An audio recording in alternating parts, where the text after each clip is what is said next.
call this meeting to order. Please stand for the Pledge of Allegiance.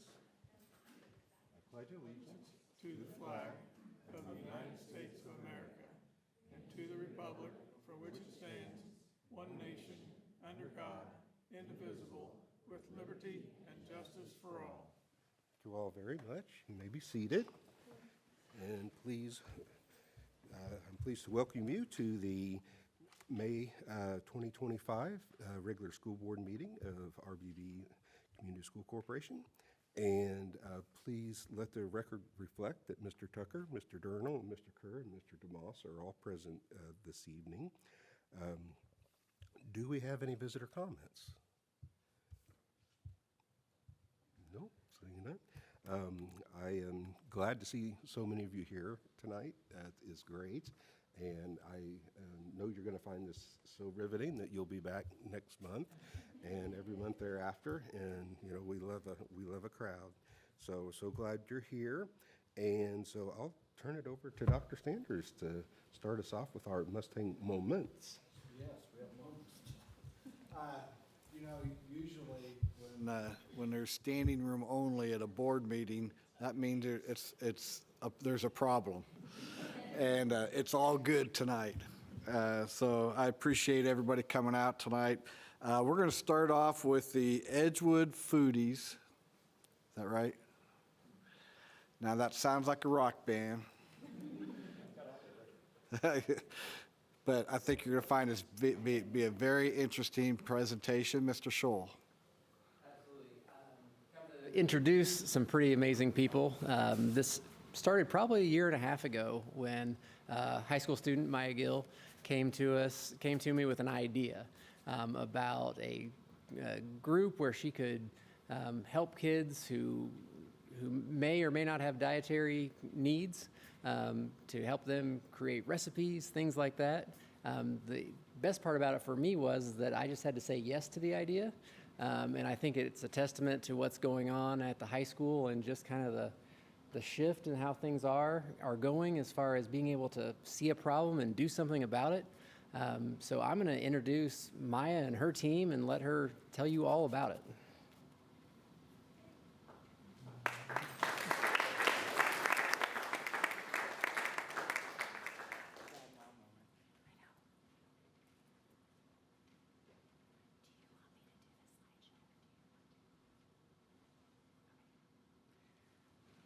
All right, well, thank you for having us. We are the Foodies Club. I'm Maya Gill. I'm a junior at the high school, and I wanted to design this club for students in grades 3 through 6 with gluten or dairy allergies. And we've been supported by Mrs. RG and Jill Cronin, and thanks to Mr. Scholl, we've been able to be mostly funded by the EIS Color Run, so that was great this year. Our purpose is to help students feel more confident in managing food and allergy sensitives.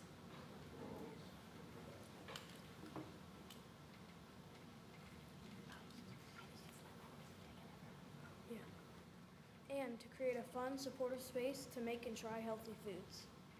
Encourage curiosity and learning about food and nutrition. So the reason I wanted to start this club is because I've been gluten and dairy free since I was 7, and during the pandemic, my grandma taught my brother and I how to cook, so that's kind of how I got into that world. And I wanted to give back to kids who are the age I was when I started having allergies, because this was like a sort of club that I would have loved to be able to have when I was that age, and so I wanted to create that for them. We have meetings that are held once a week during the spring season. Those meetings include activities like snack making, label reading, and discussions, and eating. All meetings have a safe and positive environment for all participants. Some of our guest experts that have come are Rachel Dogner from Indiana University, who is a lead dining hall dietitian for students with allergies. Molly Osgood, DaVita Dialysis, registered dietitian, supports patients with kidney issues.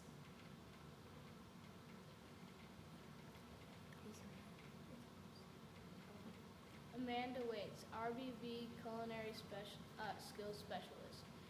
Creates authentic food for Edgewood students. Keith Carney and John Moore, co-owners of Brightside Cafe. Brightside Cafe is a gluten-free dedicated restaurant with dairy-free options and vegan. Feedback and impact. Enthusiastic participation from grades 3 through 6. Parents and staff report increased awareness and confidence. Club members enjoy learning through hands-on experiences. I like foodies as much as I like cats. I didn't want foodies to end last year. And Lindley's quote was eat, love, laugh. Our kind of next steps are to hopefully find some funding for foodies next year.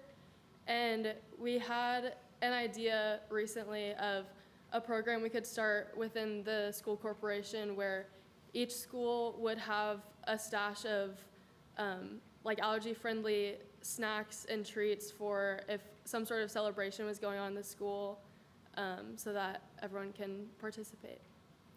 And there's even been a little bit of talk of how I can incorporate this into my college experience and maybe have like a gluten and dairy-free stand on the campus or something like that. So that is Foodies.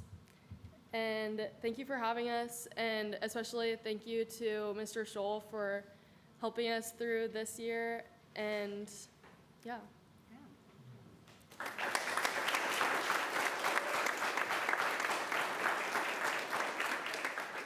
And we have some examples of things we've made in Foodies this year for you guys to try if you would like.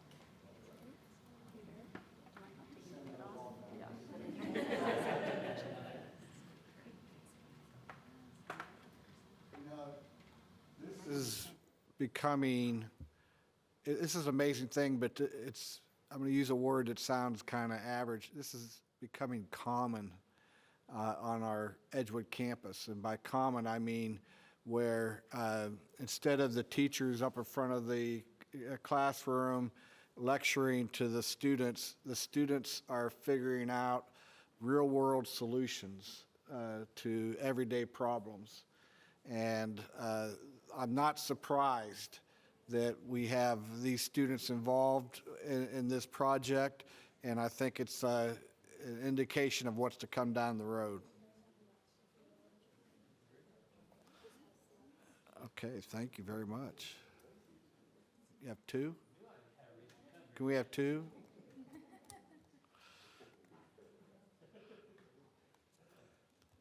How many are in the group?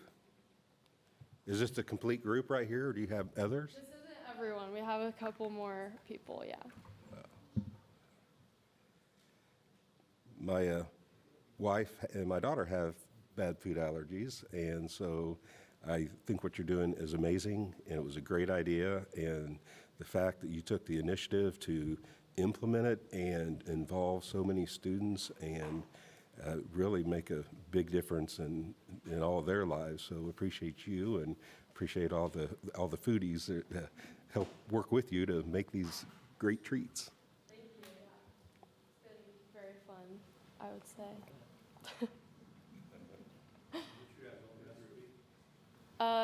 Yeah, All right, that's good. That's good. thank you. Feel more energetic already. Thank you. Thank you. So did you enjoy coming down to work with at EIS? Sorry? Did you enjoy coming down to work with the EIS students? Oh, yeah. It's been great to kind of get a different environment as well. Were the treats prepared in the kitchen at EIS? Yeah, or, well, okay. no, we meet in Mrs. RG's classroom, so we made them You can during call her our Mom. club today. Thank you. With some of these young men and women will be at the junior high next year, maybe? Yeah, we have, we have Jasmine and another one of our members, Tate, come from the junior high after school. So, yeah. Yeah, thank you. Thank you.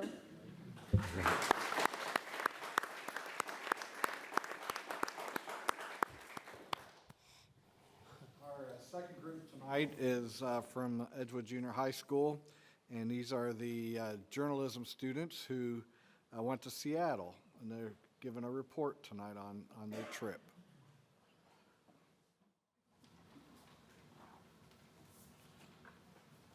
Well, good evening, and thank you for having us. My name is Stephanie Ayer. I teach English and journalism over at Edgewood Junior High School.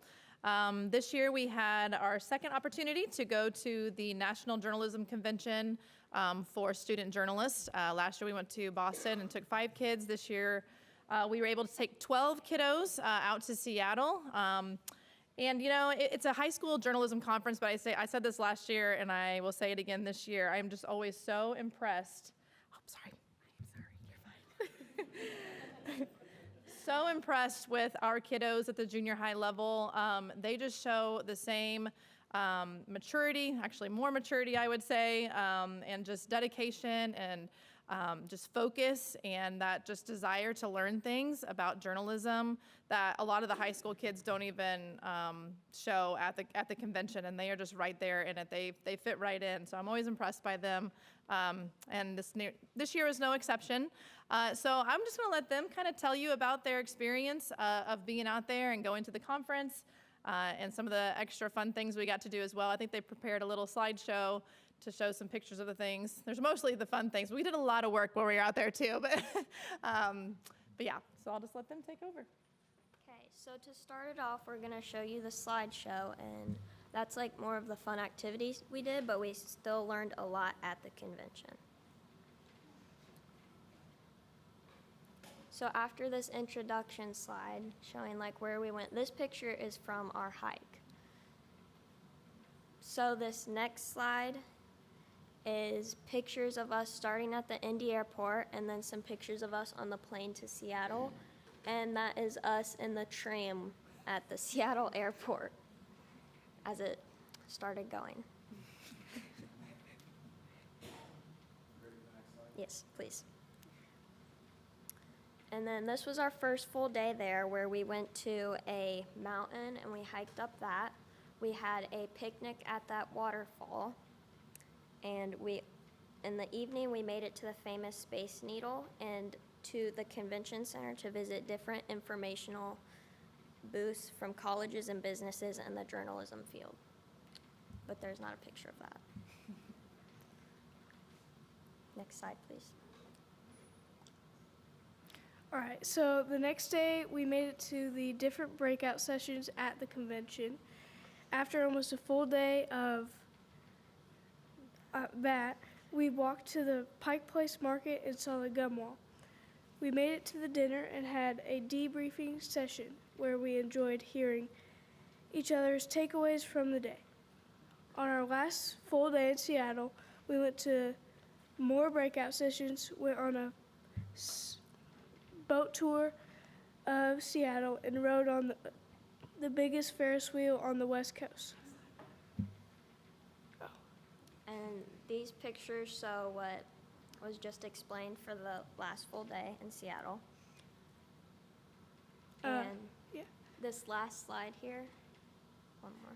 That's just our plane ride back from Seattle, and now we'll have some speakers tell us about like their favorite things they learned from Seattle. I learned so much at the JEA Journalism Convention this year. The convention was really interesting, and it taught me how to be a better reporter, leader, and overall a better journalist. We also learned how to increase readership and so much more. This trip was so much fun, and I learned so much on the trip, and my favorite part was probably going to the Space Needle or going out to dinner every night with all my friends. For me, the JE Journalism Convention was a great opportunity and experience. I really enjoyed all the sights of Seattle and all the fun activities that we got to do. I learned so much from the conferences I went to. I learned how to be a better leader in my journalism community and how we can work together to make our journalism and media programs more viewed.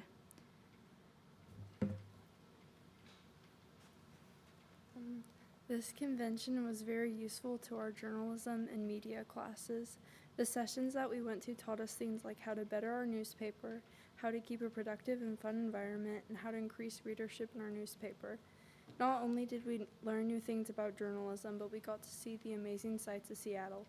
We saw the Space Needle, beautiful mountains, and lots of more amazing views. Personally, I learned a lot from the key speaker who taught about writing reviews. She was a professional who had been doing it for, I can't remember now, like 30 or 40 years. That writing reviews is my forte, so learning about that was very helpful. But I learned about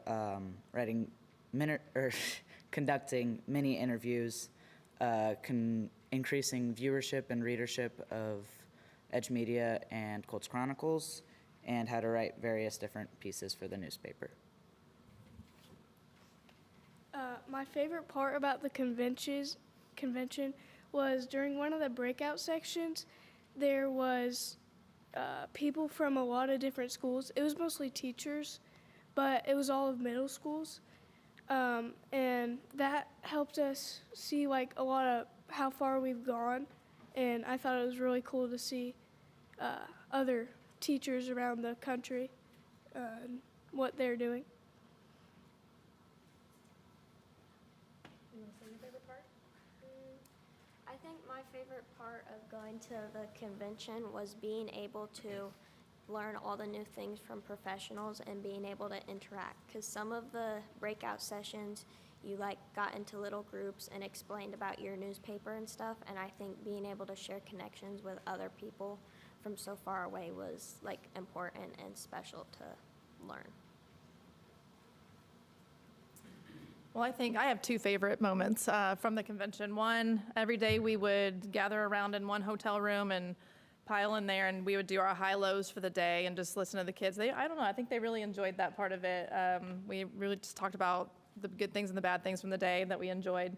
And then my second favorite was a couple of our girls were doing an article for the newspaper on the convention, and we're getting ready to get up from a breakout session, and I look over, and they had pulled some high school kid over, and we're interviewing her. I think maybe that picture was up there at some point, but interviewing her about the convention, just unprompted. Like, that's the kind of thing that just impresses me so much about them. Like, I didn't tell them to do that. They take initiative, and they've just become more confident with talking to people, and it was a really proud journalism teacher moment for me to see them do that. But we just want to thank you from the bottom of our hearts again. I think I sent Jen a text during the trip that said, it's just amazing to be a part of a district that gives kids amazing opportunities. And, just listening to Maya to talk about her, she had an idea, and I don't know if I want to tell this to everybody, but we work at a yes man district. Yes, if we can do this for kids and we can make it happen, we want to hear all your ideas, and we want to make all the opportunities possible for kids that anybody can think of that's going to benefit them as individuals and in the future. So again, thank you for allowing us this opportunity and all the opportunities that you give these kids in the district to just follow their dreams and follow their passions. So thanks a lot.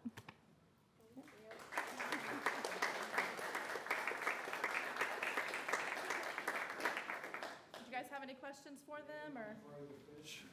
We did. We barely caught that. That was right at the end of the day, and we got a video of them throwing the fish over to the gum wall. Have you heard of the gum wall? It's disgusting. It's just a huge wall, and we did it. We went up and put our gum on the wall. It's just nasty, but. You probably saw my piece of gum, because I've done that. Yeah, maybe. So. Oh, we got so blessed with weather. I kept telling these kids, prepare, it's gonna rain. It's gonna rain. No, it was 65 and sunny every day, not a drop of rain on us. I think they knew all these kids were coming to Seattle, and they ordered the weather. So yeah, it was beautiful out there. So yeah. Stephanie said it all right there. She said it better than I could, but I think it is pretty awesome that our kids get to do these things, and month after month, we sit at a board meeting. Matt and I were talking about this today, that month after month we have these Mustang moments where students are talking about either some activity that they are involved in, or a project or an internship. And so what you're seeing tonight, now we usually don't have 3 presentations, but it's every month. And I'm so proud of our students for how hard they work, and they're so brave to come to go on a trip like that, and have the courage to get up and speak at a board meeting, things that I never thought I could do as a kid. And especially want to thank Mrs. Ayer and for her dedication and the extra mile she goes. I want to thank Jim Barrett too, because she sees me coming and she starts to cringe because she knows I'm asking her for money. And they tried to tell me no last year, and I think it was Miss Josephine Buckley wrote a nice long letter that just convinced they had to take kids, and we all went. So no, but thank you, Jen, for always telling us yes if I can. So yeah, all right. Well, thank you guys. Thank you.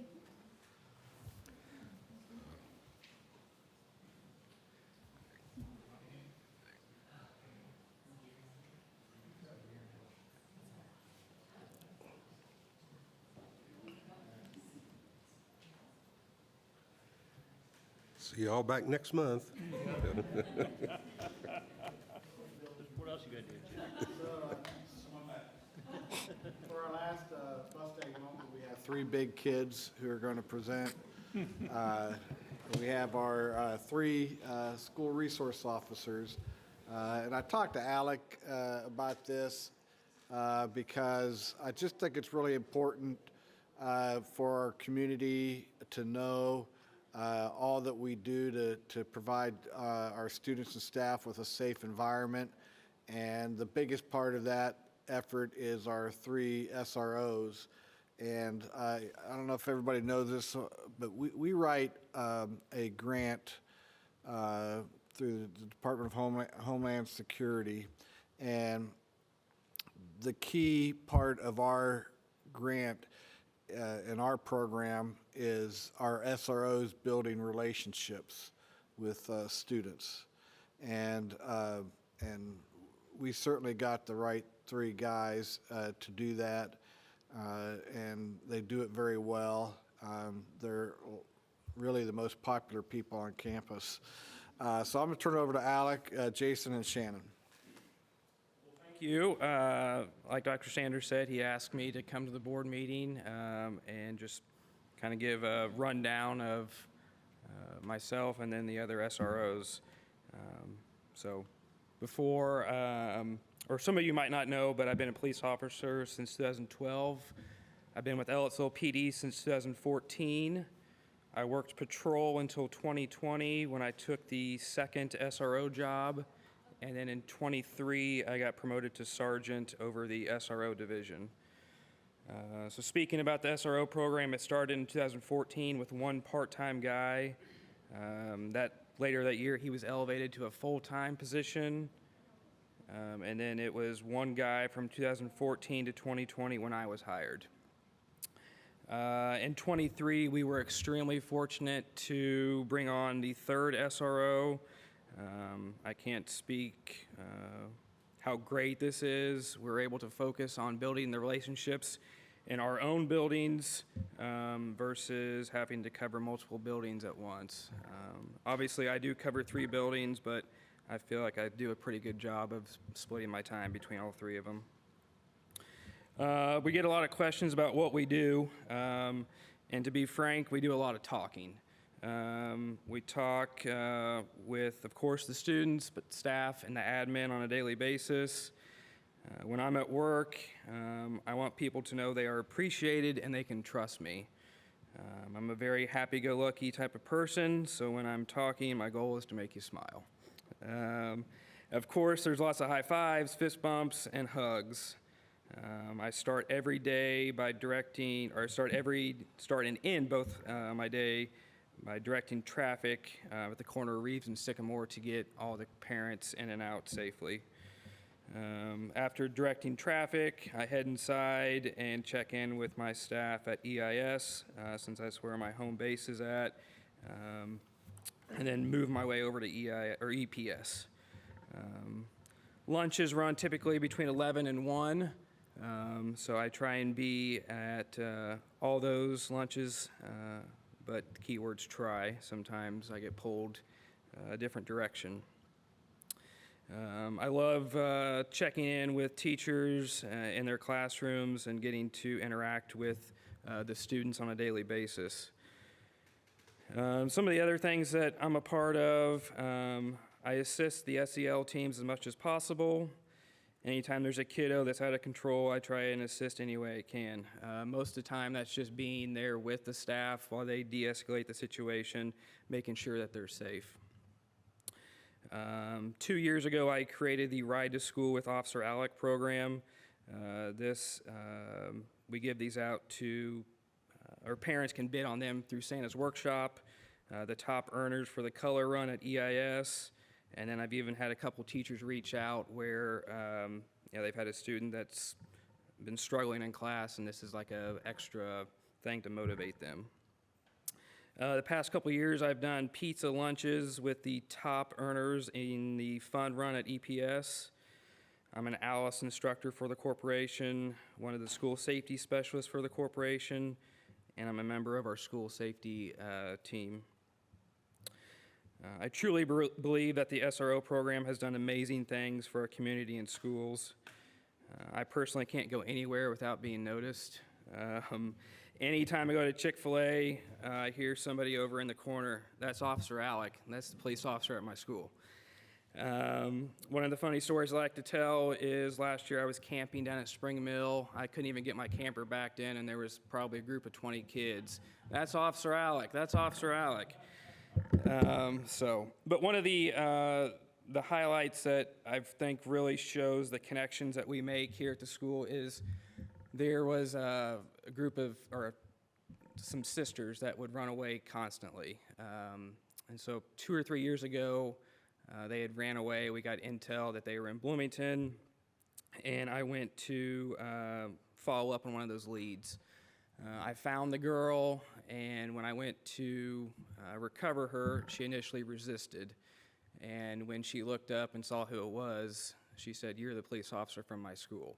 And then all was well after that. And then just being involved in the community. I'm always in attendance at the Bloomington Touch-A-Truck. I attend the City of Bloomington 4th of July Parade. I'm a certified car seat technician, so I'm extremely excited to team up with Heather this coming school year and do like a car seat clinic, offer to check parents' car seats at the open house, and then just community engagement. I can't tell you how many times people love seeing our marked Mustang mobiles, is what we call them. Anyways, then I just thought I'd bring this in and show everyone. My wife started this a couple, 3 years ago, but this is just all the stuff that the kids have made me over the years. So obviously I'm not going to get all that out, but I mean, it's just endless. And I just thought I would share a couple notes that some kids have left for me. Dear Officer Alec, so first of all, I don't know how you stand outside in the cold and direct traffic. You lighten up my day and all the Eagles in this school. I think you are the best officer ever, and no, I'm not just saying this to be nice. It's all true. I really remember back in kindergarten, you gave me a sticker, and I cherished it. I still do. But basically what I'm trying to say is you are the best officer ever. And then, dear Officer Alec, thank you for protecting our school. You are very nice, funny, and cool. We are very thankful for you, sincerely. Thank you for protecting us and EPS, and thank you for being cool, flexible, friendly, and funny. I feel secure when I see you. So, that's all I have. I'll let Jason.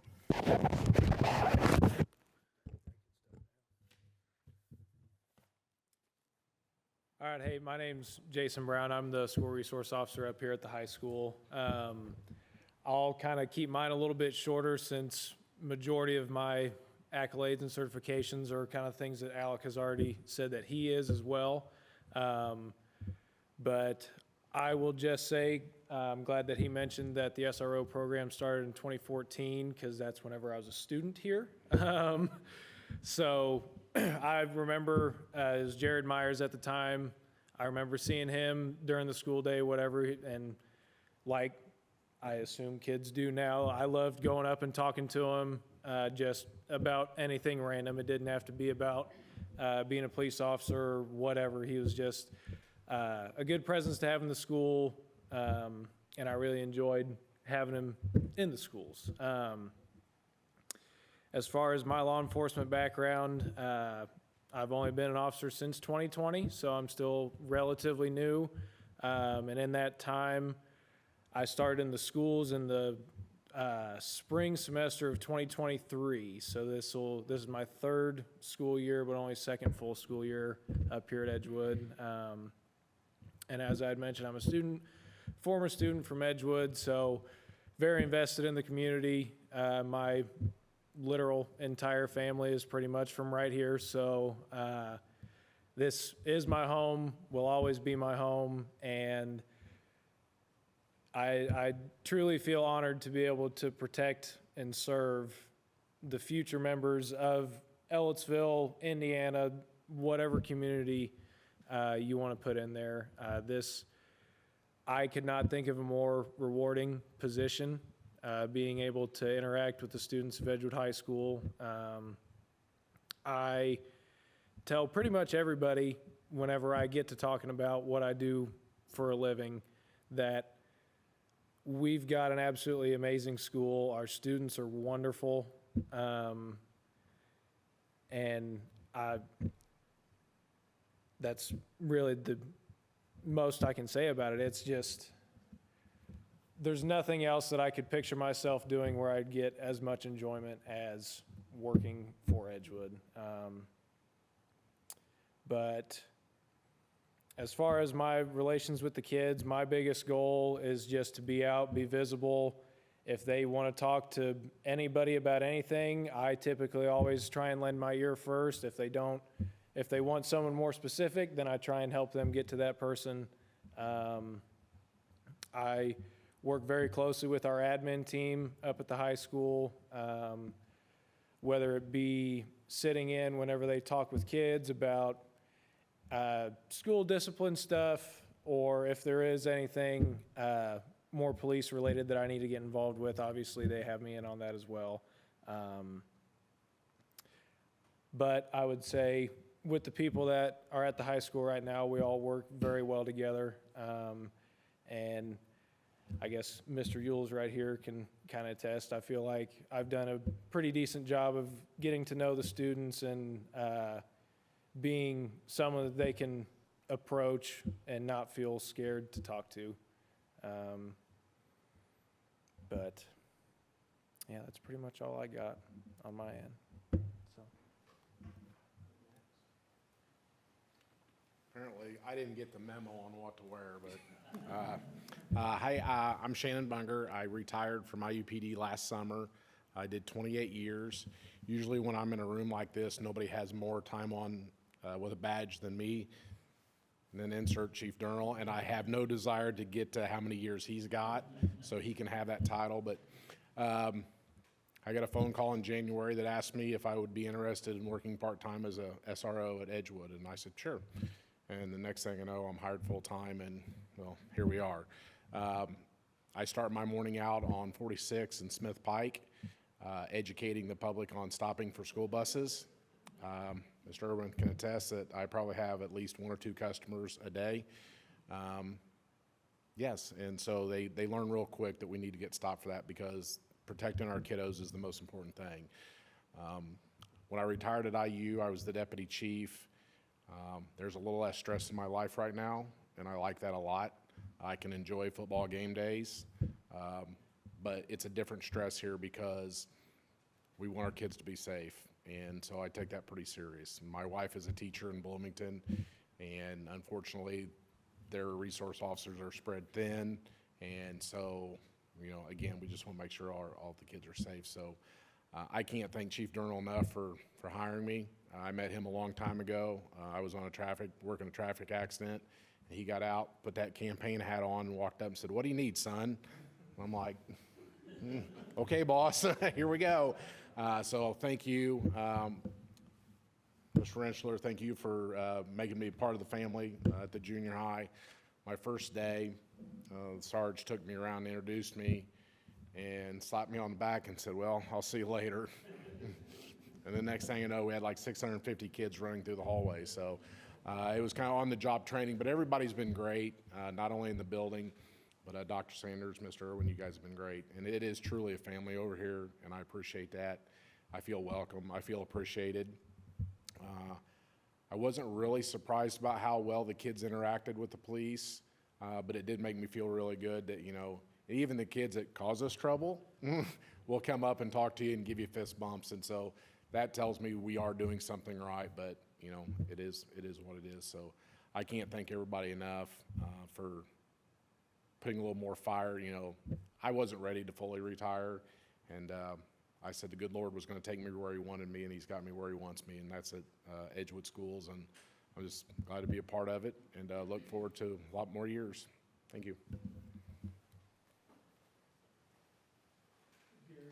I want you to know I'm so proud of this program that we've put together. Alec, of course, was a big factor in getting the third officer, and you know, I've watched Jason grow up and known his family all my life. Alec I've known since 2015, and he's always been bubbly. I mean, when he walks into the room, it just lights up. Shannon, we met, like, again, a long time ago, worked a lot of football games together, and, you know, I'm just so proud to have you over here. It's such an honor to have you here with us. So, again, I appreciate all three of you so much. Jason called me one day and said, "Is there any part-time stuff going on?" And that was in November, and we ended up hiring you in December, didn't we, or something? Full-time in December. So it worked out so well. I knew Jason wanted to be in the community, and so we worked that out for him. So we're happy with you. We're tickled, so proud of you. Thank you for coming tonight. Thank you. So how do you think adding a new building now is, you guys feel comfortable with our staffing level with SROs to handle everything? You talking like the preschool? Yeah. Yeah, no, we'll be fine. Good. Hey, you only tell us no. What's that? Yeah. No, I mean, that's one of the greatest things about Edgewood Schools is, yeah, we have different buildings, but we're all contained right here. Like, it just, if something were to happen at the junior high or the high school, we can skip on over there. Like, it's, so. Yeah, very close. Yes. Very close. That's good. When I went to my SRO school in March, there was a lot of people that was covering 19 buildings, one person. And it wasn't like it was one building here. I mean, it was like across town and stuff. So I came back and I said, we're lucky to have one in each building. And if something does happen, I mean, we had an allergic reaction today at the junior high. And if that would have been worse, I mean, all I got to do is get on the radio and both of these guys are going to be in my building, or I'm going to be in their building just like that. So we're pretty fortunate. I love you talking about the relationships building with the students, because I've recently started working with the city of Bloomington, and one of the areas is community and family resource department, and they deal with a lot of people that are scared of the police. And so knowing that at our schools we have police officers that these kids can talk to and respect, and you know, just try to take that element of fear out of it. So we really appreciate you guys and your willingness to interact so well with these kids. That's critical. And of course, keeping them safe is number one, but your interactions with them mean a lot. They really do. I hate to give Alec any more credit for things, but we're so proud of our Mustang mobiles, no doubt. And he actually designed those for us. And Sarge did. yeah, Sarge.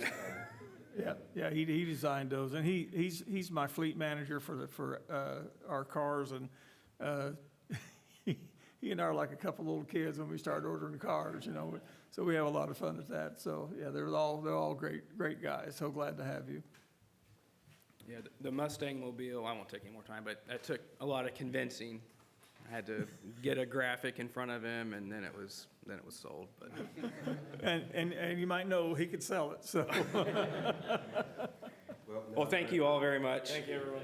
Now that I've heard you call Sarge, Yeah. that's going to stick. that's right. Yeah. Thanks, fellas. Thanks. Awesome. Okay, wow, 6:41. Let's see if we can get fast through this. Okay, we'll move forward quickly. We have the consent agenda, and that's the approval of minutes for the April 21st, 2025 regular board meeting. We have the treasurer's report for April of 2025. And Mr. Durnall, the claims, please. Thank you, Mr. President. For gross wages on April 11th, 2025 of $816,851.91. For gross wages on April 25th, 2025, $118,084.78 for a total there of $1,628,936.69. Vouchers from April the 1st to April the 30th, $1,190,854.04. For regular vouchers from 5/20/2025 is $555,987.33 for a total there of $1,746,841.87 for a grand total of $3,375,778.56. Thank you, Mr. President. Thank you, Chief. Next, we have personnel, resignations, retirements, non-renewals, leaves, and terminations, C1 through C19, and personnel appointments and transfers, D1 through D37. Luckily, we have a donation this month, and it's $226.12 from Donors Choose to Stephanie Truax's class for classroom supplies.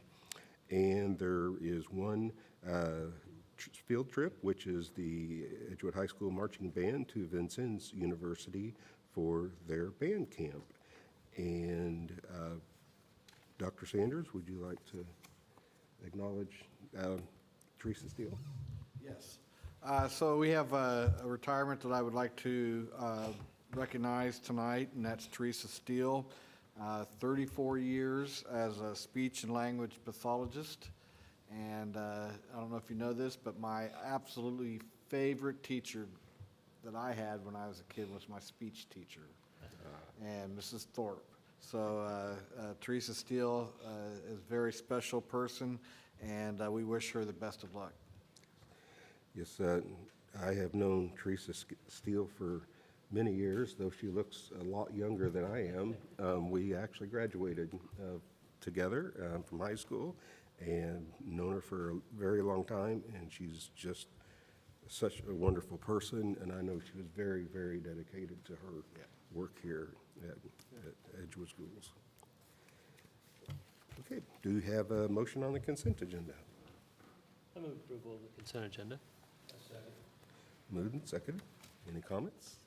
I would, in addition to, I agree with everything you said about Teresa Steele. She's been a terrific asset to the corporation. I also want to acknowledge the departure of Jenny Altoff, department head of the special ed department of the high school, and I worked with Jenny for a number of years, and she's been terrific. I don't begrudge her reason. She's been commuting from Petersburg for the last year or so, and I know that this is going to be a good move for her, but boy, we're going to miss her, so.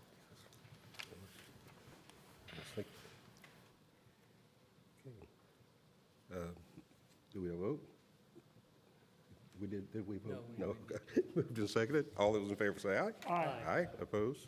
Motion carries. Trying to hurry so fast, I'm losing track. Okay, now the Assistant Superintendent's report. Mr. Irwin? Yeah, so I'll run over the cash flows with you here real quick. You have the education fund sitting there on top for you.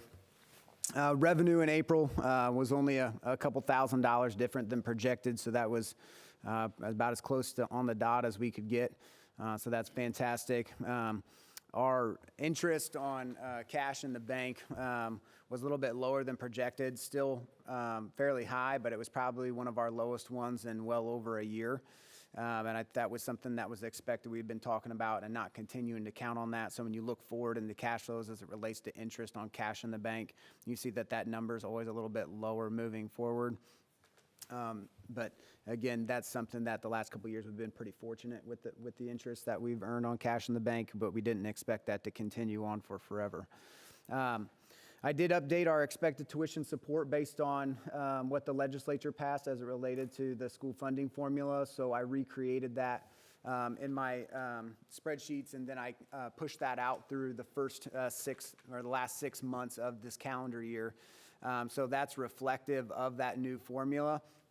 Those numbers are also reflective of everything being flatlined. So if we took everything static as they were from count day and what our current tuition support grant numbers are, that's what that number would be. And then along with that, built into that number is the curricular material appropriation. That is something that they just moved that into the formula. That's not actually new revenue. So when you look at the income pieces, you'll see about the fifth line down, fifth or sixth line down, there's state curricular material reimbursement. At the end of that, there's nothing there anymore because that number got pushed back into the monthly tuition support payment. And the difference of that is about $175,000 as far as a downturn on year-end cash balance.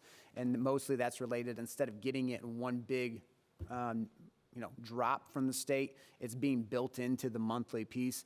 Again, on average, if everything is static, is about 1.4% of an increase on tuition support based on what the legislature passed for us. So I've already started working on 26s as far as a detailed look like this and some of those pieces, but that is an updated number as it relates to what the legislature passed. And then when you get into our expense side of things, those came in a little bit lower than projections, which I always like to be a little bit high on those things. I'd rather project a little bit high and stay on the safe side. But I did tweak some things as far as expenses moving forward, just trying to key in a little bit on some of our numbers as it relates to staffing and payroll. And then again, just a reminder of, in years past, I've typically projected some sort of uptick in salary increases already at the end of the projections. I've not done that this year. Everything is static as far as it relates to what you see in the projections, as far as when they'll look into as far as how much cash we're eating into. We are in a great place cash-wise, but I would rather put it like that right now so that you guys are seeing that as it moves forward. And I'd just like to remind you of that. That's something a little bit different than what I've done in years past, but we've been pretty aggressive in the raises that we've given the last couple of years as it relates to new money. And that's just reflective of that as we move forward into the ongoing year. But again, we're in a great place with cash. We continue to be mindful and strategic about how we handle things moving forward, but we're in a good place. So I'll move over to the debt service fund. No revenue into the debt service fund in April. You guys know that's very typical. We did pay a small trustee fee. And then the DLGF released their circuit breaker report. They released that for essentially every county in the state of Indiana. And that circuit breaker report gives you an updated expectation on what to expect as it relates to revenue loss for numbers that are above the circuit breaker cap. So that's the money that comes off of your levy.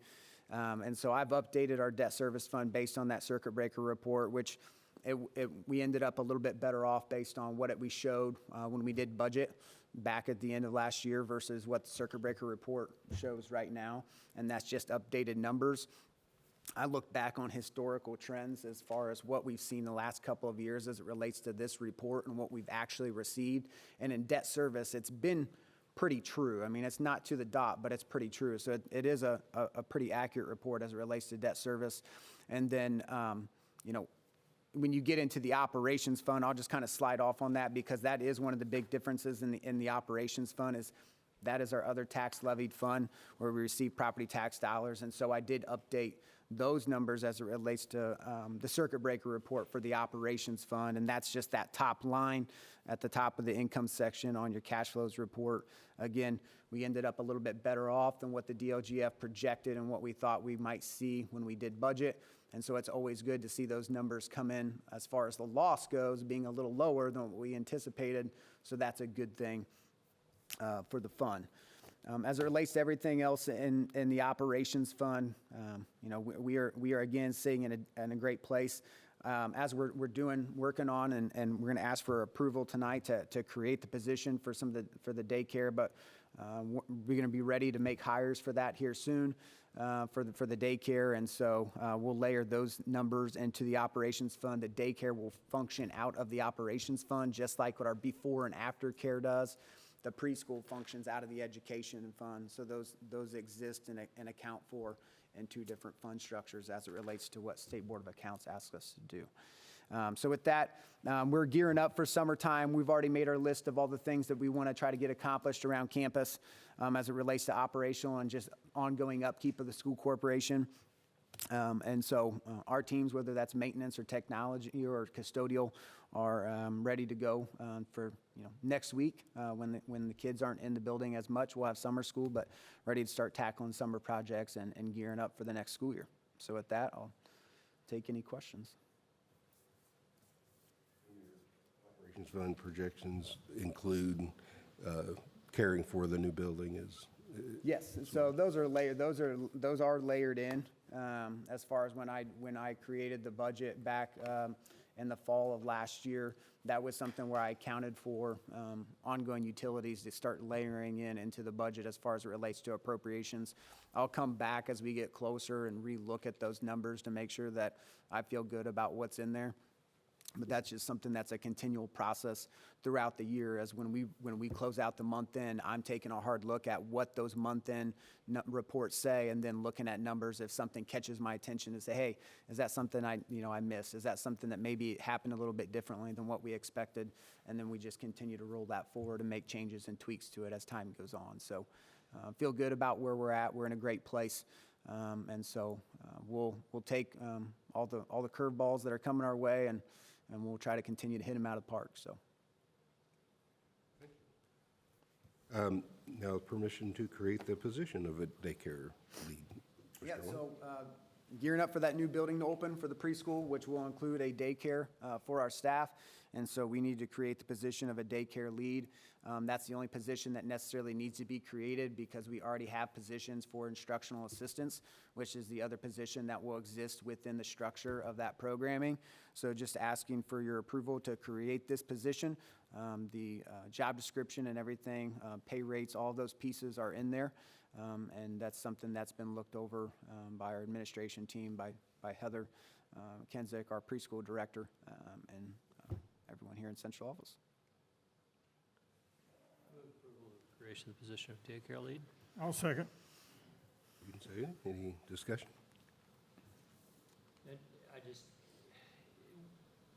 So there will be one daycare lead, and then on your description said we need to hire 3 people into this position. Those are the people, the actual instructional Infants assistants. 1 and 2s, yeah, there's 3 Right. rooms, and so there'll be a Right. lead for each room for infants 1 and 2s.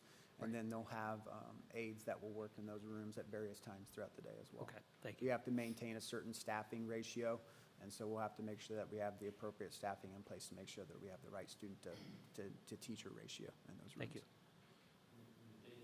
Report to Ms. Kinzig? That's correct. Okay. That's what we got. Okay. Okay. Anything further? All those in favor say aye. Aye. Opposed? Motion carries. Now to renew the Alice agreement.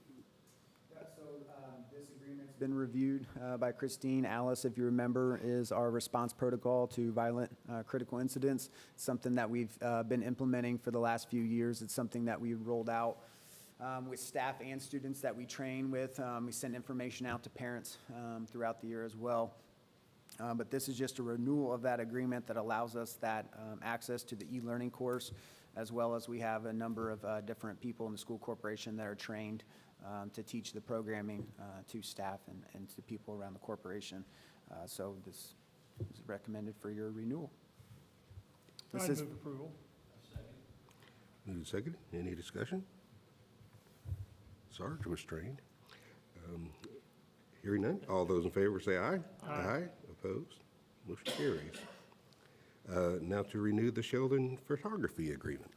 Yeah, this was something we did for the first time last year, and so the buildings would like to continue to do that. This is something that costs us no money. It actually generates funds back to the school. He donates funds back to each school based on the orders that he gets, and as well as he provides perks to staff in the building as it relates to picture packages for staff as well, which is a nice perk for the people that work here as well, that have students that go to school here. So with that, asking for your renewal of this agreement with Sheldon Photography.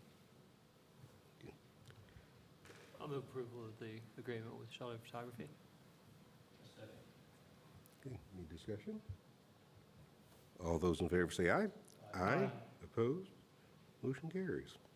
Now the Ted Everett's auction agreement is next. Yep, this one would be the first time that we're using this auction service. This is something that we feel is worth trying. We've heard good feedback from other school corporations that have used it as it relates to getting money back for their buses and or other equipment. And so Christine has looked this over. We're going to take 2 of our older buses and the old white semi-trailer over there that we use for the band to see what type of return we get on that, the funds that are generated from that.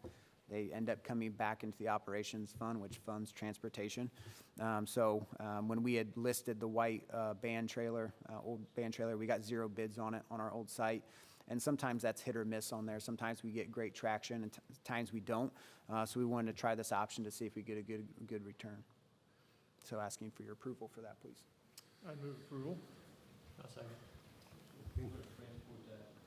Trailer over to Monrovia, right? That's correct, yes. Along with the 2 buses get over there? Yes. Okay, good deal. All right. Any further discussion? All those in favor say aye. Aye. Opposed? Motion carries. Now move on to the EHS Cafe Furniture. Yeah, so this is for the new cafe furniture for the renovations that are being done at Edgewood High School with the expansion of the cafeteria seating area. And so this is to replace all of the furniture that would be in that space, including for the new space that's being added. Some of the old furniture is definitely showing its wear and tear. We have seats that are, falling apart. And so it's time to replace it.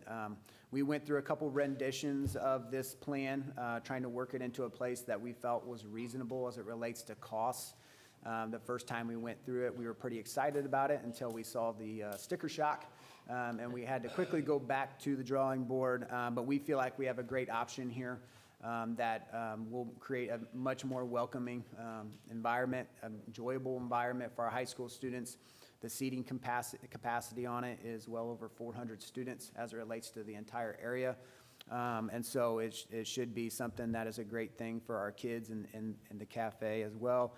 And so this has already been competitively bid. It is through a co-op, the Omnia Co-op, which we are a member of. And so it's already gone through the competitive bid process. I did notate that, highlighted it in the board packet so that if it were to get pulled in an audit, they know that we followed our procurement policies as it relates to just competitively bid on those pieces. So the total quote is $248,960.98. That does include freight and installation. That's turnkey. It is more than what we had originally budgeted for in the 2023 bond as it relates to that project, but we do have sufficient funds as it relates to just interest and where we stand in current budget now that this is definitely doable. I didn't feel comfortable coming to you to say, let's buy a portion of furniture in a brand new renovated space and then leave old furniture in there that has been seen better days. So I feel like if we're going to do it, we need to do it right the first time. And I think that we are in a place with that bond as it relates to interest that we've earned on the cash in the bank that we can do that. So recommending your approval, please. Good. I'll move approval of the purchase of the high school cafeteria equipment, furniture. I'll second. Any discussion? Is it that much? Yeah, about 90 grand. Yeah. Is existing furniture of any value? I think it should. We'll surplus it. You'll see that at a future meeting. We'll surplus it once we know for sure the exact timeline of when this furniture will show up, and then we'll take whatever recoupable value we can. Because we could transfer it to the junior high, probably. Yeah, Kent would love to have it at the junior high. Right. I mean, how would it, how it is the furniture, I don't know. It's, Hey, man, I told him $25 a table and we're good. Sitting, driving a hard bargain back there. Said Vicky, you'd probably be okay with that. Yeah, I know. we'll see. You said that what we're talking about purchasing is more durable than what we currently. Yes, that was one of the things that we talked about specifically. I'm glad that you brought that up, is getting into the structure of the attachments and how they function on the actual furniture itself. And that's a much more sturdy setup than what we currently have. So they've had great reviews and great experiences from customers that ordered that furniture, and so we feel really good about the direction that we're headed. Well, I also like the idea of having a variety of seating, the chairs with tables, the booths, the stools. Those And it can all be moved around, you know, and so all those pieces, and that'll make for that additional dining space that we have to be a little more flexible at times, depending on how the high school chooses to use it for after-school activities or maybe in-day activities outside of, you know, lunch. And students will be eating in the lunchroom instead of the commons. Eating in the lunchroom instead of the commons, yes, sir. okay, that's a good thing. That'll be fun policing the first week of school, I'm sure. Did we state the full amount? I may have missed it. 248, wasn't it? Give me 1 second, I'll pull back. $248,960.98.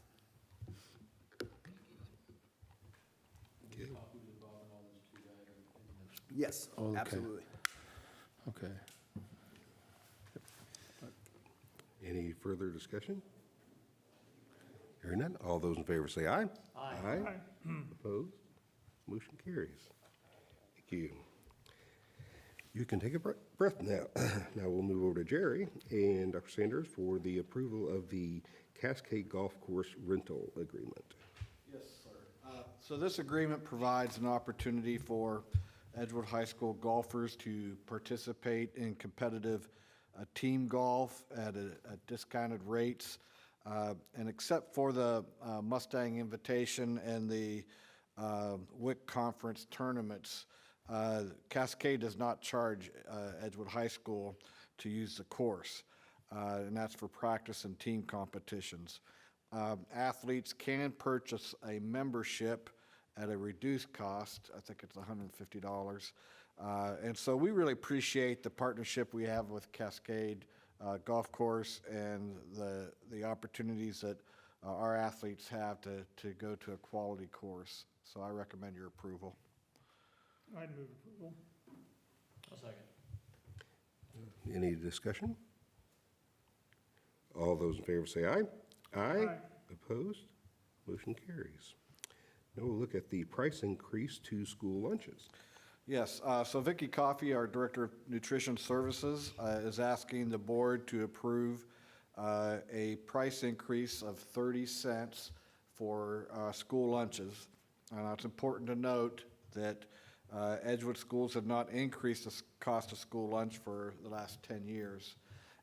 And we're just doing it by 30 cents. So at the secondary level, it'll be $3. And at the elementary, it'll be $2.85. And we will still be offering free lunches at the elementary level for the 25-26 school year. We definitely know that.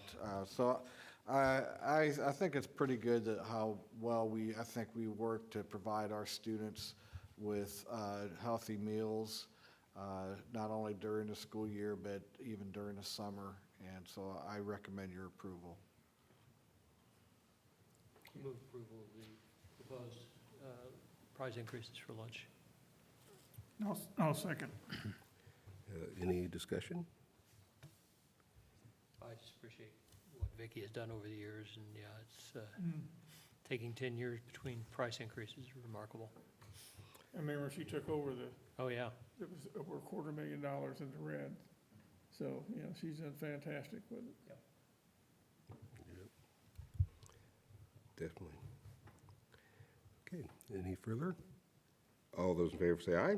Aye. Opposed? Motion carries. Now we're going to look at the K-12's Leading Indiana Cooperative Grocery/Dairy Bids. Right. So we have joined a co-op. It's called CLIC, which stands for K-12's Leading Indiana Cooperative. And so that's just a good way for us to get quality state-approved bids. And so that's what we're asking for tonight. All the bids that were presented to the board in the board packet are coming from this co-op. And so we're asking the board to approve those list of bids. To accept the bids for the grocery dairy bids. I'll second. Moved and seconded. Do we need to list any of these out publicly on the record, or? I could list the bids out, the companies, which would be the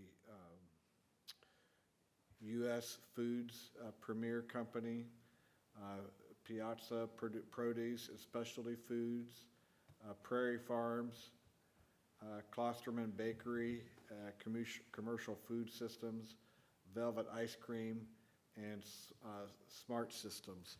Now, I have those here, and they will go into the record for this meeting.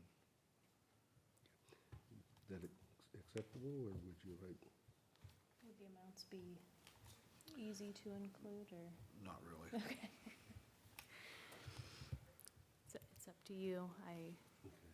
Well, since we think there are have them several here, and anybody who wishes to look through them are welcome to do so. Since they are extensive, it would take considerable time. Is there, in this board, the minutes, it'll be part of the minutes, right? So it will be posted on our website as well with the minutes. So, and again, they are here tonight for those who would want to go through them tonight. So I believe we can move forward with that because again, they will be public record and they will be available for review easily. It's not easy. It's not as easy as just stating those to you. Yes. Yes. I'm sorry? Individual milk cartons, yeah. Yeah. Well, and they are already, the cooperative is recognized by the DOE. They're and listed on the state-approved site anyways. Okay. Yeah. I think that's the best we can do to satisfy it in a reasonable manner. Okay, so we have any discussion? Hearing none, all those in favor say aye. Aye. Opposed? Motion carries. Now we'll look at the Relay Hub LLC service agreement, and this is for Medicaid billing services. Right, so we are moving to a new company for the purpose of helping us to bill for Medicaid. It's called a Relay Hub LLC service agreement. And so with this new company, it's going to really provide a more efficient way for us to connect our processes and be able to use our Harmony student information system to be able to help with the entry of services and then be able to record for Medicaid billing. The cost for this new program will be $7,500, and that'll be annual. I move approval. Any discussion? It is a very specific process that you must go through and extremely detailed, so definitely need the help with that. Yeah, it's one of those things where you have to get it right, and it could provide significant funds for the school corporation. And Most importantly, if you don't do it right, we would miss out on some significant funds. Very much so. Having good success with? Is that part of the reason we're switching? I'm sorry? The previous provider was not, This just provides additional services that'll make it a little more efficient, help our staff who are entering that information. It'll make it a little more automatic. This syncs up with our SIS, which is Harmony, and the state is creating a new special programs IEP platform that it also will connect with. So there's already some built-in integrations that will be useful because it's a time-consuming process. So I think that our providers will be thankful for something that maybe saves them some time. All right, any further discussion? All those in favor say aye. Aye. Opposed? Motion carries. And our last action item of the night is to consider a contract for a deaf and hard of hearing teacher. So basically, we're renewing the contract with Amy Green. She does a really good job for us, and so I would recommend approving her renewal of her contract. I'll move approval of the renewal of Ms. Green's contract. I'll second. And how much are her services? Is it It's $100. $100 per hour? Okay, thank you. She just bills us out. She personally bills us out, or do we Yeah. pay Owen County Schools for it? No, this is a contract directly With us? with her. Yes, we pay her. okay, okay. All right. We're not paying Owen, we're not doing benefits. And it's a fairly limited amount if I, yeah. All right. Necessary, but not something she's doing full-time for us. Any further discussion? All those in favor say aye. Aye. Opposed? Motion carries.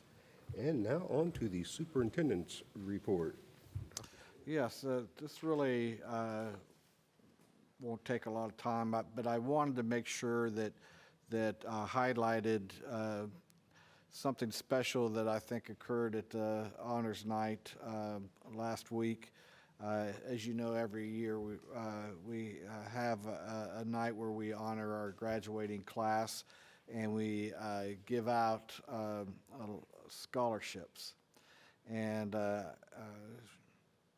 we gave from Dollars for Scholars alone $78,600 in scholarships from their efforts, and Mr. Ackerman is really an active member of that organization, as well as Dennis Faust. Brittany Tucker's on there too. And it's a year-round effort for that, but over $78,000. And in total scholarships is over $1 million. So $1,038,781 in scholarships overall was given out last night. That's pretty cool, something we should be proud of. And the people that, if you've never been to Honors Night, each organization personally gives a scholarship, and they do it with great sincerity. And they know the students, and they know why they're getting those scholarships. And so I really appreciate all the community members who come out and year after year and provide our students with these really important dollars to help them as they go off into their next career. And I put here a list of end of the year celebrations, like some of them happened, like the high school was last week, and then today we had second grade awards and third grade awards. But there are some other award ceremonies yet to come this week. If you have some time in your schedule, I would just encourage you to come to one or two of these if you can. I know it's a busy time of the year.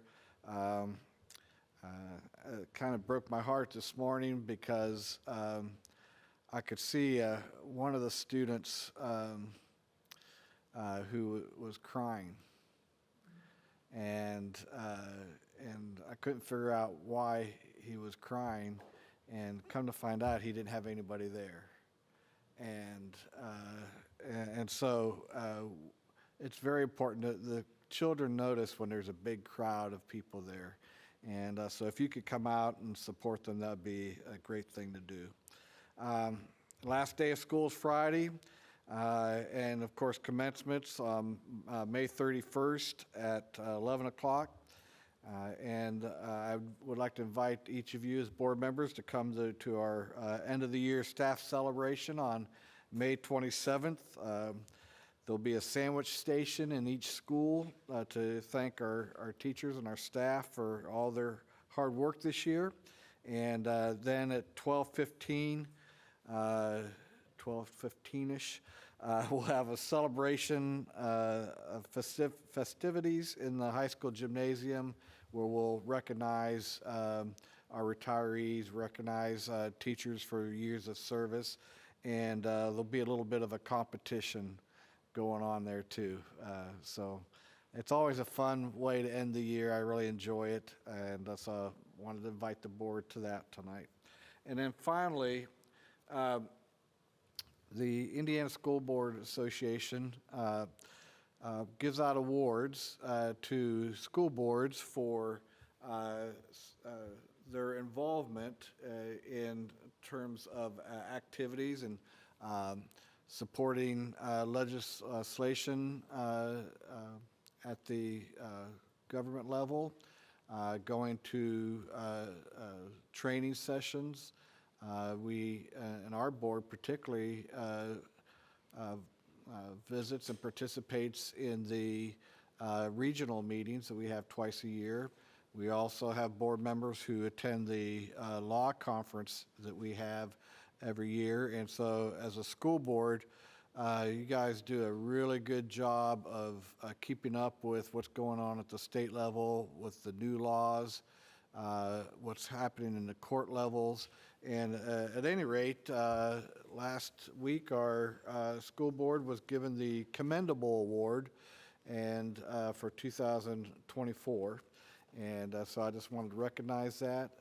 You know, we used to have a plaque in the old building, and I got that out, and it's just outdated. So we're going to get a new plaque and start brand new with this Commendable Award for 2024. So congratulations to all of you. The ILC probably can make that for us, can't they? Oh, that's a very good idea. Sounds great. Sounds great. Okay, now RBBEA comments, and we've got our team here tonight. Oh, we made it near the end here. Good evening, everybody. Reflective time of year. I'll quote Dr. Sanders. We got 3 days left. Whether it's kindergarten, first grade, or I have a lot of seniors. They're either checked out or they're locking in. It's one of those two phrases they've been using a lot, but it's finals time, so looking forward to that and having good conversations with them on kind of our quote downtime as we review. Also, looking at some of these names on the personnel list, I can't help but mention Teresa Steele. I didn't work with her. My wife did forever, so I knew her forever. Very dutiful person, without a doubt, so I congratulate her. Obviously, Jenny Altoff, geez, oh Pete, an advocate for her kids. I'm sure Mr. Ackerman could say the same. He's had many more conversations with her than I care to want, but she was always there for her kids. Can't say enough, but I congratulate her on her move. She always said it was a difficult decision, without a doubt. And also Becky Myers, who is moving away from our SPED department as well. We have big shoes to fill, without a doubt. Appreciate all your professionalism and all that as I'm stepping down from co-pres. We have a more than capable person here. I've done this way longer than I thought I was gonna do. That's probably Larry DeMoss's fault. But anyways, I appreciate all your help. I think good relations are a vital part. Like Dana Kerr always says, we're a family, so I think that's a big part of it, keeping the communication going. So that's the big piece I wanted to say, and there you go. They have to vote me in first. I keep saying that. No. I just want to extend my gratitude to Doug because, yes, he has been such a support for all of us, and those are big shoes to fill, and I know he's been trying to find someone to fill that spot, but it could be me for a while. So speaking of new people, we have a relatively new bargaining team this year. We had a few members step down, and so with legislation, things are kind of on hold. I know that we've submitted our first formal bargaining, which is due at the end of June, and at that time, I'll start working with Nancy on future plans. But in the meantime, our new team will be, and it only consists of two. I mean, this will be my second year, so I consider myself new as well, but we will be attending trainings that Nancy Guyett will be holding, so to educate, and I hope a lot of us, they're virtual, so I'm hoping that the whole team can attend a few of those before we start meeting in July to really get things started. Yeah, I've got plans to hopefully have a survey to give to teachers when we get back to just get the ball rolling on that. A couple things from this evening. I had Maya Gill as a first grader when she started experiencing those health issues, and so it's just amazing to see where she's at now. That was such a huge shift for her and her family, as is they've been good friends of ours for a long time. So it was just great to see her up here. We are really excited to have the seniors walk through our building on Thursday. I'm excited to see some former first grade friends of mine, but we've been wanting that for a long time, so that'll be great. And then finally, I couldn't be here last week to welcome Matt to our team, but you know, today was our, or welcoming him into his new position, but today was our retirement party for Brenda and Vicki, and that was very bittersweet, but I know we are just so ecstatic to have Matt stepping into Brenda's shoes. You know, I was on the interview committee, and again, thank you, Mr. Irwin and Dr. Sanders, and Matt's interview was 2 hours, but it was just mesmerizing. You know, Matt is very thoughtful in what he says. He very eloquent in the way he speaks, and his answers were so genuine, very humble, too humble at times, I think. But what really hit it home for me was when someone asked how he is going to separate himself from Mrs. Whitaker, because I think we all know they have a very long relationship, working and personal relationship, and he said, I share the same values as Brenda, but my leadership style will be different. And you know, to me, it takes a lot of courage to share your convictions of your values, and those values are at the heart of what our school has, at the heart of our school for 18 years. So it's peace of mind for me, and I think everyone else, to know that those values will continue to be held at our school. So welcome, Matt. Thank you so much. Thank you so much. Now it's board member comments, so we'll start with Mr. DeMoss. Well, first I'll echo what Brandy said about welcoming Matt, and I agree with you. It was, he is a very thoughtful person. His answers were very genuine and well thought out and well placed. I was very impressed with him, and I've known him for a long time, but it was quite an experience listening to what he had to say. So I'm looking forward to his coming on board as the principal at EPS.